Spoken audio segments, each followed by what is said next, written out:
안녕하세요. 산부인과 전문의 최예진입니다. 오늘은 에스트로겐 결핍이 오는 시기, 폐경이 되었을 때 호르몬을 내가 보충을 좀 해줘야 되나 말아야 되나 고민도 많이 하실 거고요. 폐경인지 아닌지 호르몬이 감소가 됐나 이렇게 고민들을 많이 하실 건데요. 치료를 할 수 있는 여러 가지 방법 중에 결핍된 호르몬을 보충해주는 방법, 그 중에서도 티볼론이라고 하는 제제에 대해서 한번 설명을 해볼까 해요. 티볼론이라고 하면 조금 낯설 수가 있을 거예요. 그러면 리비알 어떠세요? 많이 들어보셨을 거고요. 리볼론, 티볼란 이런 이름들로 이루어진 제제가 티볼론인데요. 티볼론은 작동을 어떻게 하냐면 스티어 제제라고 해서 Selective Tissue Estrogenic Activity Regulator라고 불립니다. 조금 더 쉽게 얘기를 하면 선택적인 조직의 에스트로겐을 활성화하는 제제라고 볼 수가 있어요. 그러니까 대표적으로 호르몬 치료를 하는 경우에 에스트로겐을 주입을 해주던가 이 에스트로겐의 부작용을 막기 위해서 프로게스테론이 같이 섞여 있는 복합 제제들을 사용을 해서 이 호르몬이 활성을 나타내게 하는데, 이 제제는요 우리 몸에 들어가면 각자 조직에 들어가서 적당하게 자기가 맞는 호르몬으로 바뀌는 거예요. 어떤 부분에서는 에스트로겐이 역할을 하고요, 어떤 부분에서는 안드로겐, 그러니까 우리가 조금 더 쉽게 생각하면 테스토스테론 같은 남성 호르몬의 역할을 좀 해주기도 하고, 어떤 데서는 또 여성 호르몬에서 프로게스테론 같은 역할을 해주기도 해요. 자기가 알아서 조직에 맞는 역할들을 하는 것이 상당히 장점인 제제가 되는 것이죠. 자, 그러면 이 티볼론을 적용하는 고려 대상이 있는데요. 첫 번째로는 60세 미만에서 폐경된 지 10년이 안 되신 분들입니다. 그러면서 베조모터 심텀이라던가 클리마테릭 심텀이라고 하는 발한, 홍조, 야간에 땀이 나요. 우리 흔히 생각하는 폐경 증상들이 있어요. 그런 분들에게 적용을 하게 되고요. 반대로 이 약을 쓰지 못하는 분들이 있는데 딥베인 스롬보시스라고 해서 혈전증 위험이 있거나 비스포스포네이트 같은 골다공증 약제를 쓰시는 분들, 그리고 유방암이 진단 내려지신 분들, 혹은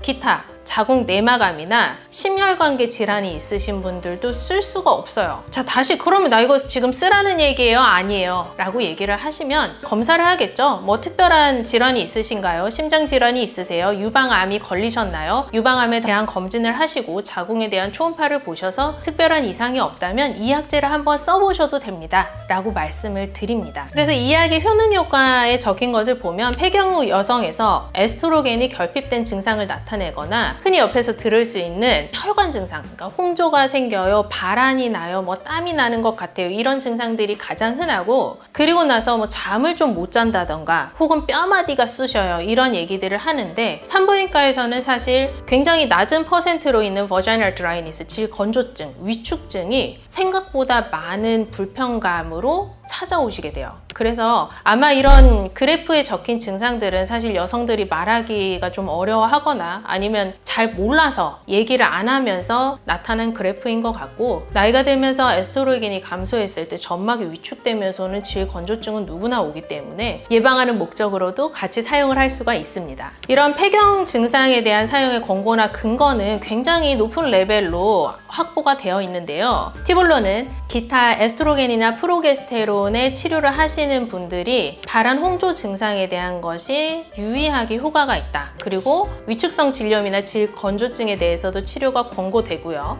또 좀 중요한 게 있죠. 섹슈얼 웰빙. 폐경 후에 성교통으로 인해서 힘들거나 삶의 질이 저하되신 분들에 대해서도 사용이 권고가 되고 있습니다. 무드 체인지도 많이 오죠. 폐경기 때 우울감이 와요. 이거 사춘기만큼 힘들어요. 갱년기라서 힘든 것 같아요. 라는 이런 감정 변화로 인한 라이프 퀄리티를 치료하는 목적으로도 사용이 권고가 되고요. 특히 본 로스, 그러니까 골밀도가 감소가 되거든요. 근육량도 감소가 되고 골밀도가 감소가 될 때도 치료 목적으로 권고가 됩니다. 비슷한 얘기인데 골밀도가 감소가 되면서 척추나 혹은 비척추, 골반 쪽 골절 같은 리스크를 낮추는 데도 치료 효과가 있다고 되어 있습니다.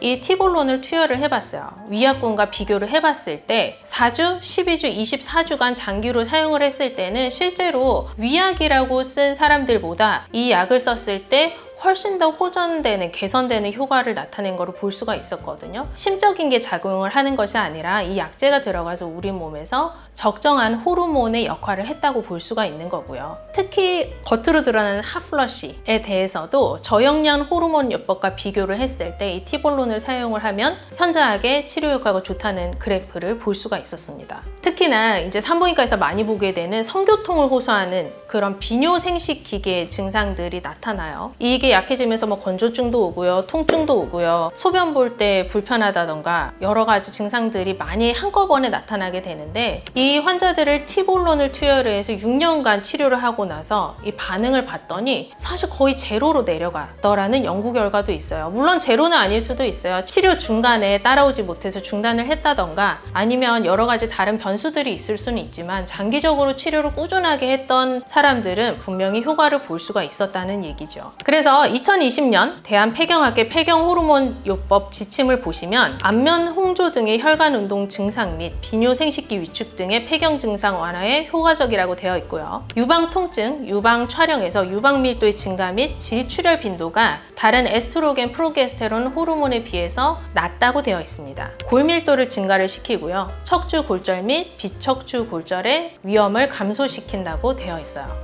이게 중요한 이유 중에 하나가 한국 여성에서 골다공증의 유병률이 점점 높아지고 있어요. 왜냐하면 전체적인 평균 연령이 늘어나고 또 이제 기대 수명이 길어지다 보니까 오래 살면서 골 밀도가 감소하고 이 골절로 인해서 사망 위험도 점점 높아지고 있거든요. 굉장히 심각한 문제라고 할 수가 있겠죠. 지난번에 설명드린 야간요 시의 위험한 원인 중에 하나가 이 빈도가 올라가다 보면서 수면 장애가 와서 화장실을 가려고 했을 때 낙상으로 인해서 골절이 오고 이것이 사망의 위험률을 높인다는 말씀도 드린 적이 있습니다. 그만큼 골 밀도가 생각보다 중요한 건데, 티볼론 제제를 장기적으로 쓰면 안드로겐의 이펙트도 있어서 근육량도 올라가고 골 밀도도 올라가기 때문에 폐경의 다른 증상들이 같이 동반이 되었을 때는 기타 골다공증에 쓰는 치료 제제들하고 비교를 했을 때 골 밀도가 감소하는 것을 예방해주는 효과가 유의하게 비슷하다 라고 나와 있기 때문에 폐경 여성들에게서는 이 티볼론이 좋은 선택지 중에 하나가 될 수가 있겠어요. 마지막으로 또 하나 우리 고려해 봐야 될 게, 폐경이 되면서 우리 신체의 기초 대사량이 떨어진단 말이에요. 그러면서 몸에 지방이 쌓여요. 그래서 폐경 여성들이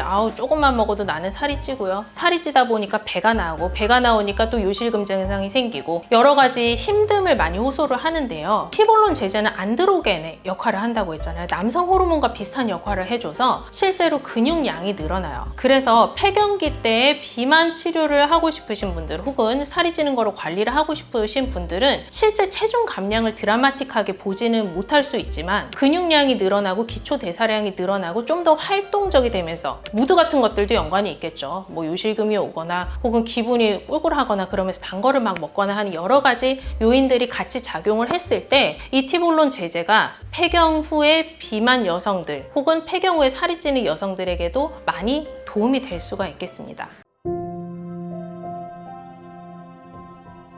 자, 그러면 여기까지 티볼론의 좋은 점들만 쭉 나열을 했어요. 그렇지만 항상 우리는 걱정을 합니다. 호르몬 제제 나쁜 거라던데요. 호르몬 제제 먹으면 몸에 안 좋은 거 아닌가요? 이 얘기는 항상 들어요. 생리를 조절하는 피임약이라던가 아니면 치료하기 위해서 쓰는 스테로이드제라던가 여러 가지 호르몬에 대한 안 좋은 인식들이 많이 퍼져 있는데, 그 중에서도 첫 번째는 유방암 입니다. 실제로 유방암에 대한 위험도가 점점 더 올라간다고는 알려져 있어요. 왜냐하면 이 역시 마찬가지로 생활 습관의 변화라던가 호르몬제를 사용을 한다던가 나이 든 여성들이 많아지면서 발생 빈도도 자연스럽게 올라가는 것인데요. 자, 그러면 이 약을 썼을 때 유방암이 걸리지 않나요? 10명이면 10명 다 오셔서 물어보는 것이기 때문에 제가 먼저 여쭤봐요. 가족력 혹시 있으신지요? 두 번째로는 본인이 유방 검진을 받으셨는지도 여쭤봅니다. 사실 이 유방암의 발생 빈도는 상당히 낮아요. 쉽게 생각하면 1% 미만이라고 볼 수가 있는데요. 그래도 내가 걸리면 유방암은 위험하니까 항상 체크를 해야 되는 것이고요. 다른 에스트로겐이나 프로게스테론 호르몬 치료를 하신 분들에 비해서는 그와 비슷한 위험도를 가지거나 그보다 더 낮은, 그러니까 유방암에 대해서 안전한 효과를 가진다고 알려져 있습니다. 그럼에도 불구하고 유방에 대한 검진을 해서 그래서 유방암인 경우에는 이런 치료제들 말고 나의 불편 증상들에 대해서 해결할 수 있는 다른 치료법을 선택을 해야 돼요. 예를 들면 질건조증이 있으면 국소적으로 치료제를 도포를 한다던가, 뭔가 무드 체인지가 있으면 거기에 맞는 약제들을 사용을 한다던가, 운동을 조금 더 해서 근육량을 좀 늘려준다던가, 혹은 골밀도가 감소했을 때 다른 약제들을 써야 되는 그런 대체 요법들을 찾으셔야 됩니다. 그렇지만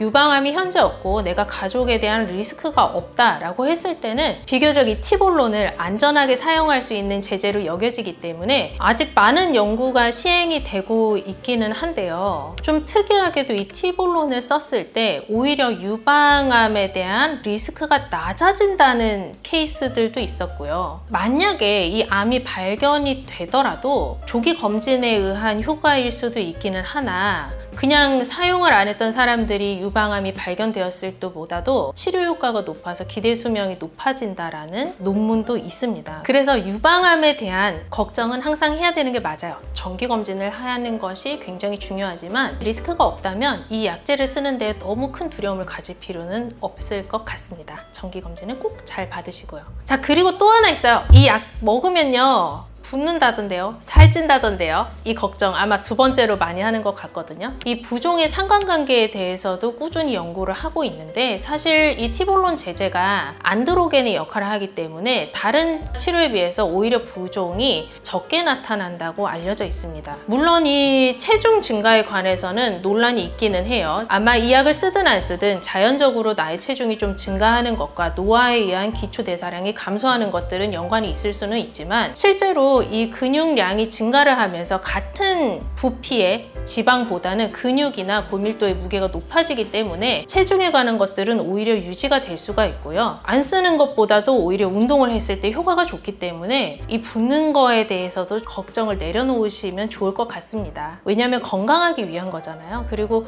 오히려 비만 치료에 이 호르몬 제제를 좀 보조요법으로 권고를 드리기도 해요. 기타 발한이나 홍조나 잠을 못 자는 증상들, 뼈마디 쑤시는 증상들이 결국은 운동을 못하게 하고 감정이 떨어지고 막 먹는 거를 먹게 하고 이러면서 여러 가지 혼합된 요소들이 비만으로 가게 하고, 이런 것들이 이 생애 전환기에서 내분 비정 문제, 당뇨, 고혈압 이런 것들을 또 가지고 올 수가 있기 때문에 사실 그런 붓는 거에 대한 걱정만으로 이 약을 안 쓰기에는 장점들이 너무 많습니다.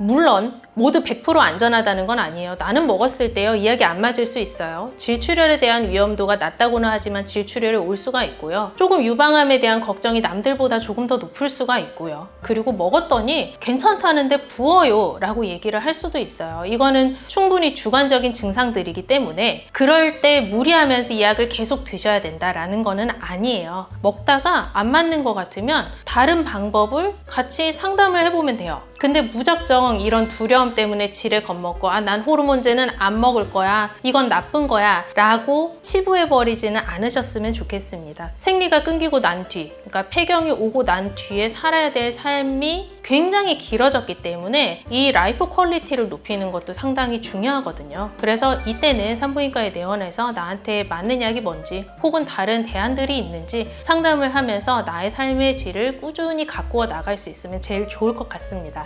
모든 여성들이 산부인과에 편안하게 내원하실 수 있는 그날까지 랑트 산부인과 원장 최예진이었습니다. 감사합니다.